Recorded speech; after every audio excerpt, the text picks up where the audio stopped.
Les mutualités ont joué au XXe siècle un rôle important dans notre système de santé. Elles constituent également un pôle d'emploi non négligeable puisqu'elles occupent près de 20 000 personnes. Le think tank indépendant Itinera Institute a fait une nouvelle étude sur ces mutualités. Autre axe important, c'est la révision de la nomenclature. Bon. Ça, c'est une tâche très complexe, mais qui, je pense, est indispensable pour l'avenir et on n'en fera pas l'épargne. Notre nomenclature est basée aujourd'hui essentiellement sur des actes de court terme. Ces actes de court terme, ils ne favorisent pas tout ce qui sera nécessaire demain, et de plus en plus nécessaire, c'est-à-dire la coopération entre les acteurs, la prévention, l'utilisation de l'informatique, la vision à moyen et long terme, la prise en charge globale de la pathologie, le choix des alternatives les plus intéressantes pour le patient. Tout est axé sur le court terme. Alors, il y a des bons exemples à l'étranger à aller chercher, par exemple au Canada, où au-delà du remboursement à l'acte classique du médecin généraliste, par exemple, on a introduit un certain nombre d'incitants qui poussent le médecin à plus utiliser l'informatique, à avoir une vision plus de moyen et long terme sur son patient, etc. Donc, c'est quelque chose qui est possible. Il faudra sans doute aussi profiter de cette réflexion pour revoir plus fondamentalement la nomenclature, qui aujourd'hui a quand même des disparités très importantes et pas toujours justifiées entre les différentes disciplines médicales. Quatrième axe, les nouveaux incitants. Je pense que là, on doit réfléchir à donner aussi un incitant précis, de nouveaux incitants aux mutualités, pour ne pas s'intéresser uniquement aux personnes malades, mais aussi aux personnes en bonne santé.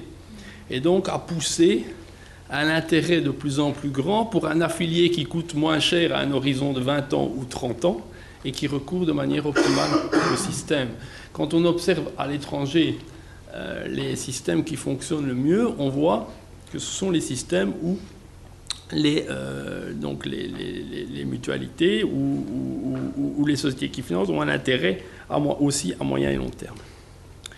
Alors, quatrième opportunité, c'est évidemment l'inscription de manière positive dans le mouvement e-health, que je vois sous deux aspects. Le premier aspect, c'est le développement de grands chantiers informatiques en interne. C'est l'informatisation de tous les flux papier que nous avons évoqués tout à l'heure. Ce sont tous les chantiers informatiques liés aux fonctions nouvelles. Si on parle d'information vers les patients, si on parle de qualité, si on parle d'efficience, si on parle de gestion de groupe cible, ce sont à chaque fois des programmes spécifiques à développer avec des chantiers informatiques de nature très, très diverses. Alors, je crois que le gros avantage aujourd'hui, c'est que toutes ces techniques sont disponibles. Ce n'était pas le cas il y a 10 ans ou il y a 15 ans. Aujourd'hui, ces techniques sont disponibles. Évidemment, elles vont nécessiter des investissements importants, mais elles sont disponibles. Alors, ces techniques, elles ne sont pas intéressantes, à mon avis, ou innovantes par la technicité, mais par le changement de comportement qu'elles génèrent. Je pense que ces nouvelles techniques informatiques, elles sont là pour soutenir des changements dans les comportements, des changements dans le recours au système. Alors là, je veux aussi m'insurger contre une idée souvent reçue, c'est que ça va générer des économies. Je ne pense pas. Parfois, oui, il y a des exemples à l'étranger qui montrent que certaines techniques vont générer des économies, mais ce n'est pas toujours le cas. L'informatique n'est pas génératrice, je pense, en soi d'économies. Et ce n'est pas l'objectif premier. Ça peut être un des objectifs complémentaires, mais c'est rarement l'objectif premier. S'inscrire donc dans le développement de chantiers informatiques en interne. Deuxième pôle, le soutien des chantiers importants en externe. Bon. Il y a toute une série de chantiers importants au niveau informatique, je pense, qui vont se généraliser ou qui doivent se généraliser dans les années futures. Je pense au dossier médical partagé, je pense à la prescription électronique. Ce sont parfois des initiatives fédérales, ce sont parfois des initiatives régionales, ce sont parfois de bonnes initiatives locales ou individuelles dans les hôpitaux.